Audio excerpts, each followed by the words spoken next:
മക്കളെ, ഞങ്ങളെ നാട്ടിലും മഴ പെയ്തു കേട്ടോ.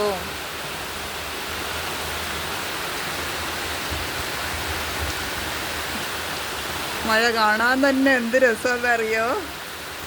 കാരണം കുറേ ദിവസമായിട്ട് ചൂട് കൊണ്ട് ആകെ കഷ്ടത്തിലായിരിക്കുകയായിരുന്നു. അപ്പോഴാണ് ഒരു സുന്ദര മഴ വന്നത്. അപ്പോൾ ഇതിന് എല്ലാവരുടെയും മഴയെന്ന് പറഞ്ഞു. എൻ്റെ ഫ്രണ്ട് വിളിച്ചപ്പോൾ അവരും പറഞ്ഞു മഴ പെയ്യുന്നുണ്ട്. അപ്പം ഞാൻ കുറച്ച് മുന്നേ നോക്കിയപ്പോൾ നല്ല മിന്നലടിക്കുന്നുണ്ടായിരുന്നേ. അപ്പോൾ മിന്നലിൽ കണ്ടപ്പോൾ തന്നെ എനിക്ക് മഴ പെയ്യുമെന്ന് തോന്നി.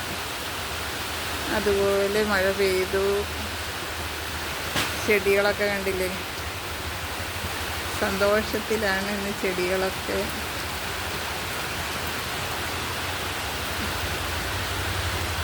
അപ്പോൾ